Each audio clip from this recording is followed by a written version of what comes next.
Hello and welcome back to my channel. My name's Elena. If you like anything fashion related, anything related to reading, like this video today, or just random little vlogs, then subscribe down below. So in today's video, I'm getting kind of comfy. I'm just chilling out right now, and I am going to be discussing.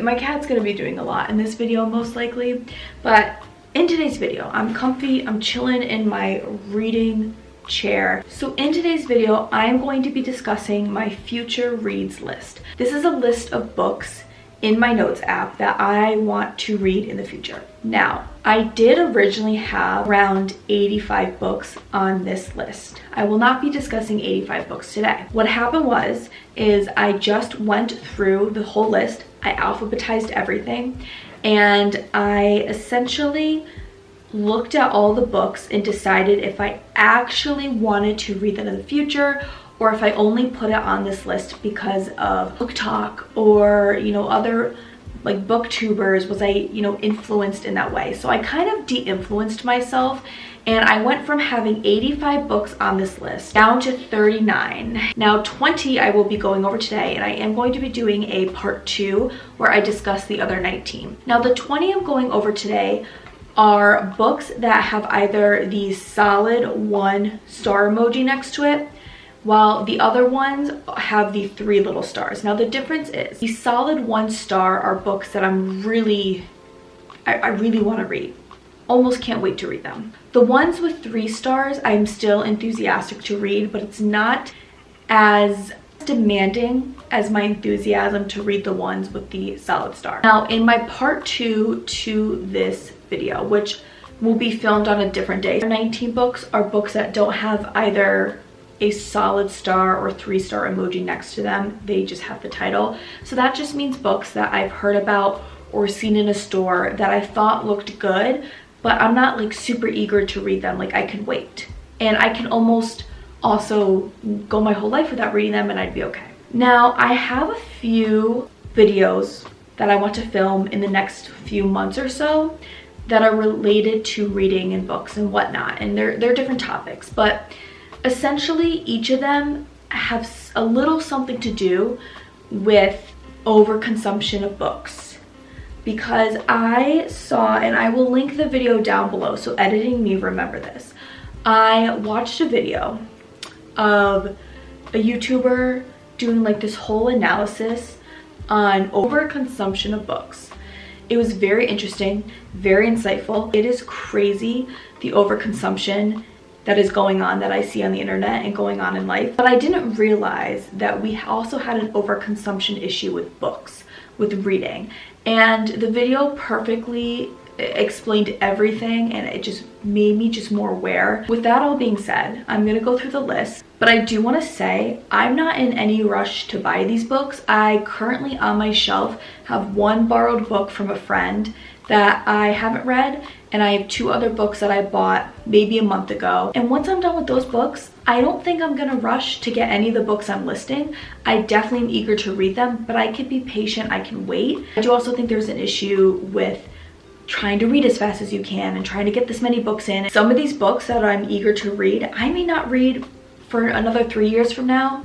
Who knows? I'm not in a rush. Now, I'm gonna just list the title and then also probably have a picture up here of what the book cover looks like, and I'll just state who the author is. And I'm just going to read off of Google summaries for each, and maybe I'll just quickly discuss what interested in me or why I picked it based on the genre or the summary, whatever. First book is A Little Life. Now I have this solid starred, so I'm very eager to read it. Originally with this book, I heard so many people talking about it, recording their reactions to reading some parts of it. It looks like a coming of age, but more of like a coming of age in your 20s. Just something about the book cover told me it would be a very good story. So A Little Life, this is by, and if I mispronounce any name, I do apologize. This is by Anya Yanagihara. Is the story of 4 graduates who moved to New York to make their way in life. Willem is an aspiring actor. Malcolm wants to be an architect but finds his job unfulfilling.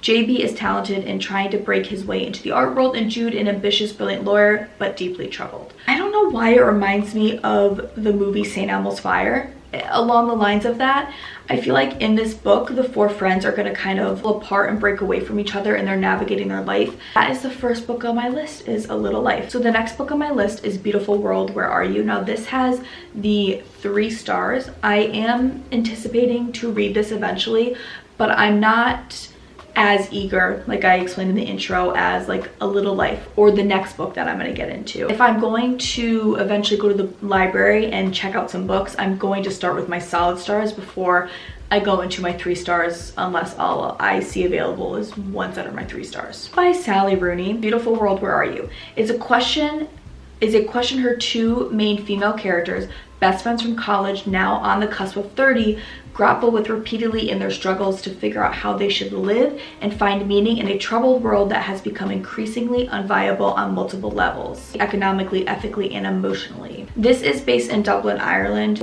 I do really like books that do center around navigating your 20s into your 30s, like this book. They're, you know, on the cusp of 30, so that's my age. I'm 28, and I feel like because of the age, I could possibly relate to the characters. The next book is Before We Were Strangers, and this book has 1 solid star next to it, so I'm very interested in reading it. From the USA Today best-selling author Sweet Nothing and Nowhere But Here. Before We Were Strangers, a love story about a Craigslist misconnection post that gives 2 people a second chance at love, but 15 years after they were separated in New York City. A second chance at love. I think a lot of those second chance at love stories can be very sweet to read, and I like those. And it's also interesting, especially because this is 15 years later and they were separated in New York City, so I'm wondering, you know, 15 years prior to that, did these 2 characters, you know, have a strong connection, and then what separated them, and what were they like then to then 15 years later, and how that changes everything, and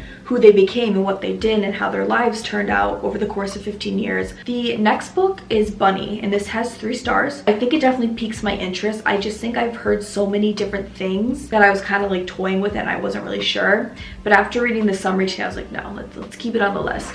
This is a book by Mona Awad, but essentially the synopsis from Goodreads states that a scholarship student who prefers the company of her dark imagination to that of most people, she is utterly repelled by the rest of her fiction writing cohort, a clique of unbearably twee rich girls who call each other Bunny and seem to move and speak as one. It's a spellbinding down the rabbit hole tale of loneliness and belonging, creativity and agency, and friendship and desire. And then something else I read, and I can't find it, discussed how it was like an obsession of a friendship, and I was like, ooh, this kind of seems a little creepy. I don't know why I'm getting like the clique mixed with Gossip Girls with Pretty Little Liars. Crooked Hallelujah. I cannot remember where I found this book, where I heard about it.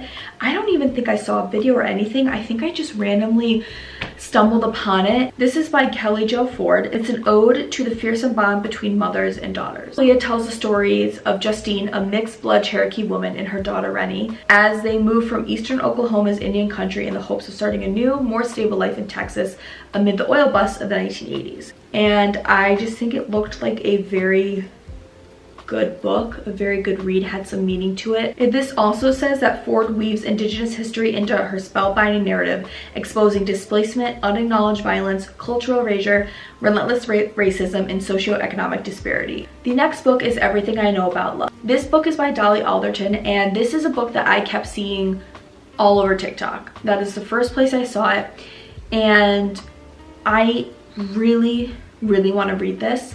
A lot of people said just what the author spoke about in this book really resonated with them in regards to life and love. And Everything I Know About Love is Dolly Alderton's very funny and painfully honest recollection of her early 20s and all the bad dates, heartbreaks, grimy flat shares, and steadfast friendships this period of her life entailed. I'm just excited to read it and kind of either resonate with it or not resonate with it, but see what I get from it, from her own experiences, if there's any lessons or tips involved. The next book is Firefly Dance. Firefly Dance is a book that is by 3 authors. So the first one is Sarah Addison Allen. Sarah Addison Allen is one of my, actually my favorite fictional romance author of all time. my suggestion is if you love the movie Practical Magic, you'll probably love her books because they are fictional romance, but there is hints of magic mixed in. This book is written by 4 people total, not 3. So Sarah Addison Allen, but along with Catherine McGendy, Augusta Trobo, and Phyllis Schieber. I've never read a book that's written by more than 2 people. The summary of this: bright lights flicker in the dark evenings of summer. Pinpoints of hope float against the black descent of night. The sweetest of small and innocent creatures find its way through the shadows. Fireflies seem to dance on sheer air, illuminating the space between heartbeats. Children give off a similar brave glow despite the challenges of their young lives. The lessons of childhood are often painful, the shedding of fragile wings in the gloom of an uncertain future. These rich novellas are small jewels reflecting the essence of what it means to grow up dancing among the shadows of life, carrying a brave small beacon because you know that even the brightest days always end in darkness. Childhood can be so sweetly sad and sadly sweet, profound and deep, deceptively easy to categorize, yet poignant to remember. I'll give you The Sun. I put just 3 stars for this. It seemed very interesting, but it wasn't one that I'm really just wanting to read. So I'll Give You The Sun is by Jandy Nelson, and it's a roller coaster ride of a book. It follows the lives of 2 twins, Noah and Jude, as they fall in love, go through the ups and downs of life, and grow apart. The story is told from alternate point of views at different stages of their life. I love the idea of a story that's told from 2 different people, and especially told over to grow apart from one another. I'm interested in that just because I want to see what happens, the sibling dynamic for them to eventually grow apart, but also they're twins. So the next 2 books are by Christina Lauren. Those are 2 authors who just put their first names together. They co-write these books together. The first one is Josh and Hazel's Guide to Not Dating. That one I put 3 star, those little 3 cluster star emojis. This is one that's been on this list for a while. And then the second one is Love in Other Words. I put a solid star next to that. Josh and Hazel's Guide to Not Dating. So the summary is that Josh is dealing with a very difficult relationship with his girlfriend.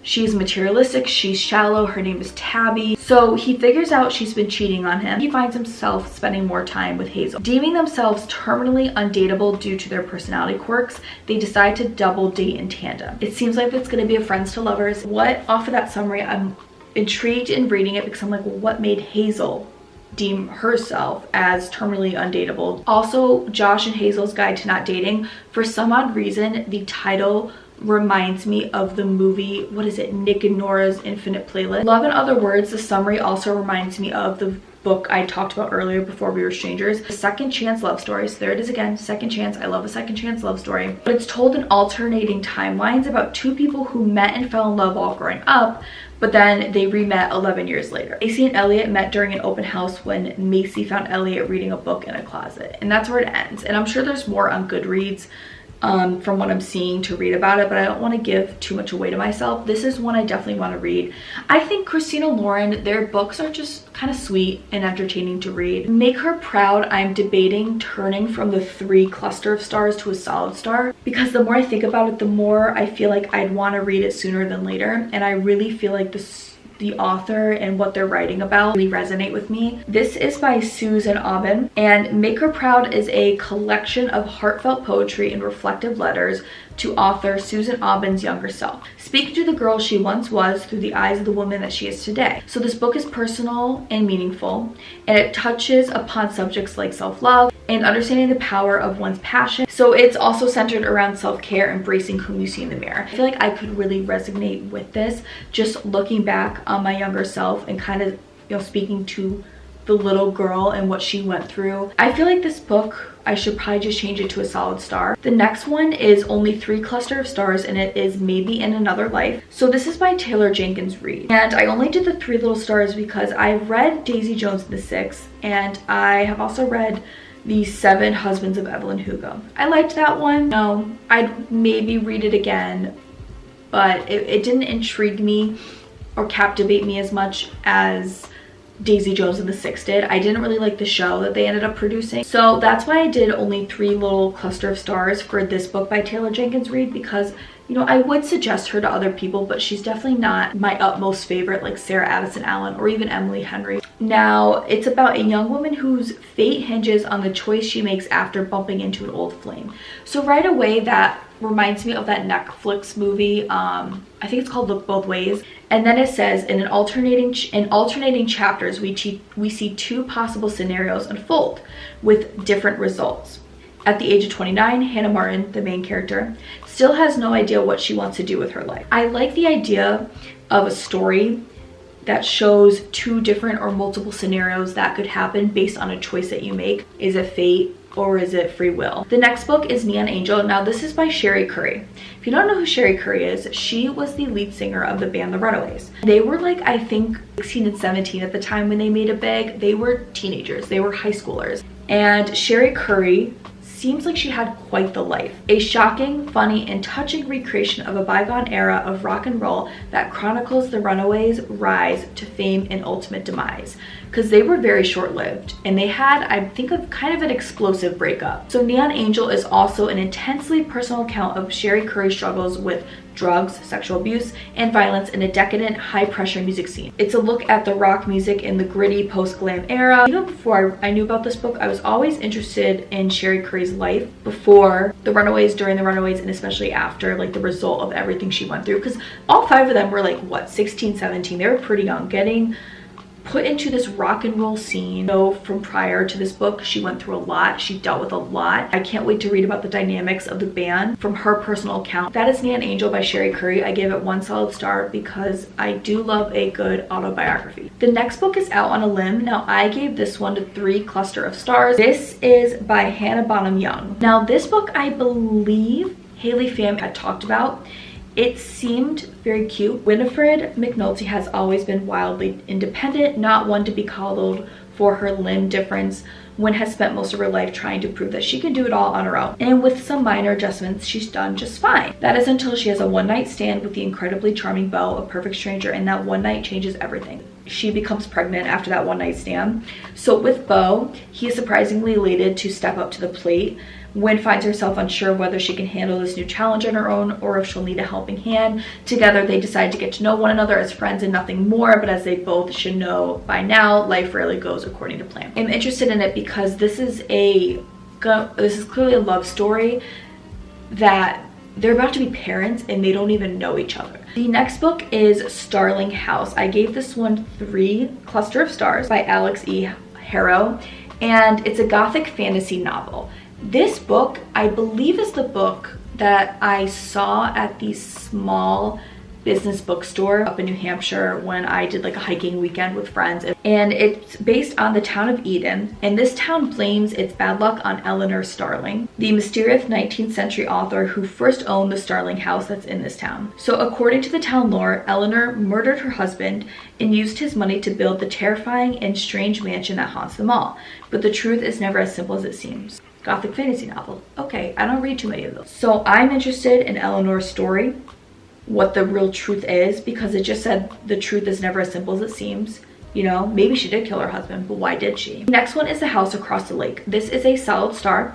I have heard multiple times the YouTuber Ava Jules. So through her videos and her podcast, on multiple occasions, I have heard her talk about The House Across the Lake. So I solid starred it because it sounds really interesting and it's a mystery. So it's a 2022 thriller novel by author Todd Ritter, but Todd goes under the pen name Riley Sager. I feel like I haven't read a thriller and God only knows how long. Basically, the plot concerns a woman who investigates the disappearance and possible murder of her glamorous neighbor at a Vermont lake resort. And I guess the writing style is creepy. It's mind-blowing with jaw-dropping twists and turns. That is another thing Ava Jules kept saying. She kept saying that there were so many twists and turns, she literally could not predict the ending or what was going to happen next. And I like that. I like when a book is very unpredictable. It just makes it more fascinating to read. The next book is The Summer of Broken Rules. I also solid starred this. Actually, we have 4 more books to talk about, including this one, and they're all solid stars. This is by K.L. Walther. It takes place on Martha's Vineyard 18 months after Meredith's sister, who's the main character, Meredith,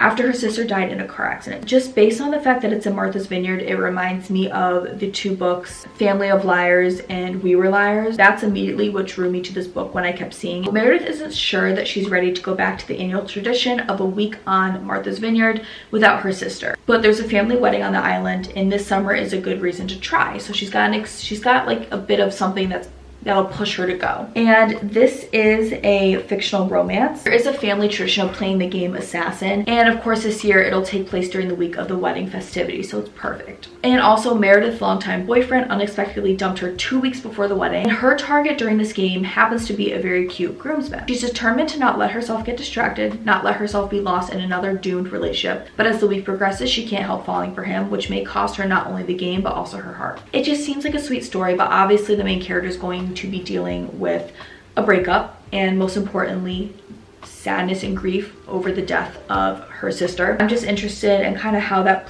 everything she's gone through, how that's going to play into this new budding relationship and romance that she's trying to not get into but can't help herself. The next book is The Way I Used to Be. So The Way I Used to Be, immediately when I think it was Steph Guerrero talked about this book, I felt drawn to it and I really wanted to read it. So this is by Amber Smith and it explores the damage of a sexual assault and how as a freshman in high school Eden attempts to turn her fears and challenges into inspiration. She struggles to find her way through an already pivotal time in adolescence and to become a survivor rather than a victim. I'm interested to see how she navigates what happened to her and how she kind of navigates trying to turn those fears into something positive instead of negative in regard to herself, her future. I felt like it'd be a heartfelt book to read. It might be inspiring. The next book is Waking Kate. This is the other book I haven't read by Sarah Addison Allen. It's a haunting and luminous short story. This book's only 38 pages. I forgot it was a short story, but I still want to read it. About a young woman who soon will face an unforeseen change in her life.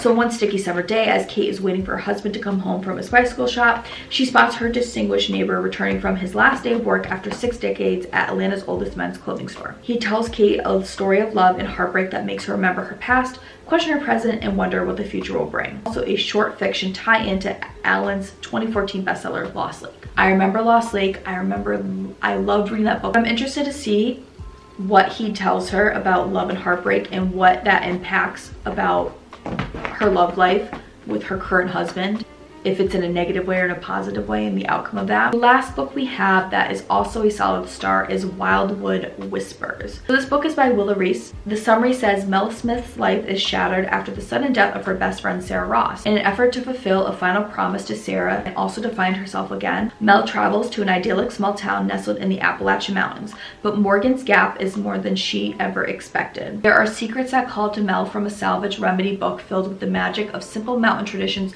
to the connection she feels to the Ross homestead and the wilderness around it. Every taste of sweet honey and tart blackberries, the wildwood twines further into Mel's broken heart. But a threat lingers in the woods, one that may have something to do with Sarah's untimely death and has now set its sights on Mel. So there's a bit of mystery to this and a bit of magic. And that was the last book I wanted to mention for this video. That was 20 books that are on my future reads book list. Again, there's 19 more that don't have the solid star or the cluster of 3-star that I want to do a part 2 in the future to this video. But I hope you enjoyed this video. If you thought any of these books were interesting, definitely write them down somewhere, but definitely don't go out and buy them. Try not force yourself to be de-influenced by any of the books I mentioned or any books anyone else mentions. But I think it's kind of the same thing with clothing. You see a piece of clothing or you hear it talked about or seen on people a bunch of times, or maybe there's a lot of videos on TikToks you're seeing of someone saying like, you gotta buy this, you have to buy this, so you get influenced that way. But I feel like it's the same rule of thumb where if you see a piece of clothing, wait a few months to buy it to see if you actually like it, or were you just seeing it so many times. Same thing with books. Subscribe down below for more videos similar to this, and I will catch you in my next video. Bye.